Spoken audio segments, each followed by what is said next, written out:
It would be fair and in some ways even generous to describe the current climate in the US as shaky. Things feel shaky for a lot of people.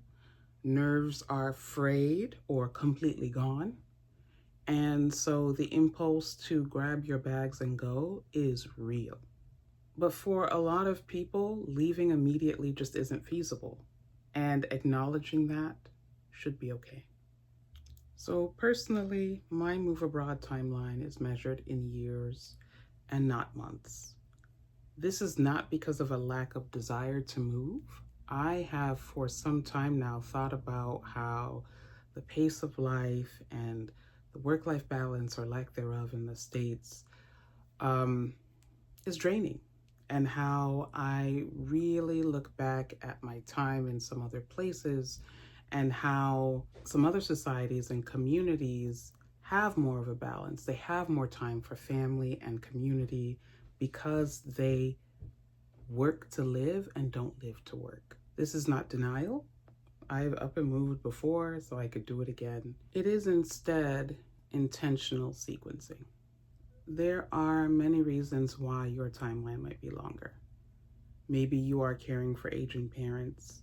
Maybe you just have better work and money / job creation prospects stateside at the moment.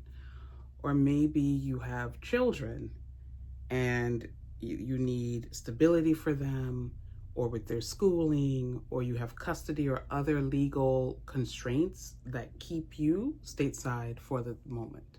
Or maybe you're just someone who you just need that time to think things through and plan.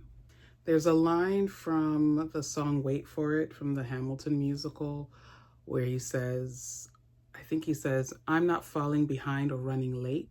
I'm not standing still. I am lying in wait. And that's how I think about the planning phase. This phase is preparation. It's not pause. That said, I think it benefits everyone to have some kind of backup plan.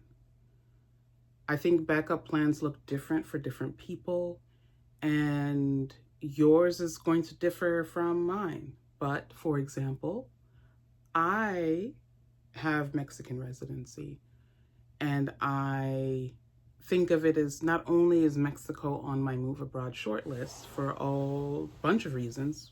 Number one, it being a fantastic place, but it is a place that I'm increasingly visiting. I'm going on scouting trips to different cities and becoming familiar with.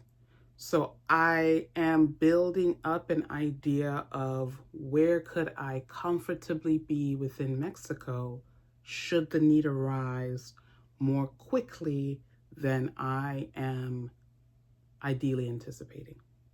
As I said, backup plans are going to differ. So yours might be that you have a second passport, either through marriage or other means, or maybe through family heritage. And so you are going to leverage that second passport should the need arise.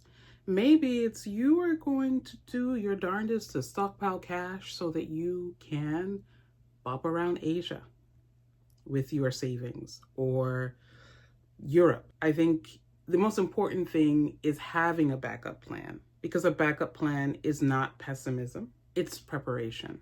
So I have said that my timeline is in years, not months, but years doesn't mean forever. It's not in decades. It's important to be honest with yourself and ask yourself, is this delay in my move structural, or is it fear disguised as planning? You want to make sure that you are understanding that they are real reasons to wait and your reasons are real reasons. I think some things that can help with this is Exodus Summit, or the Exodus Summit community.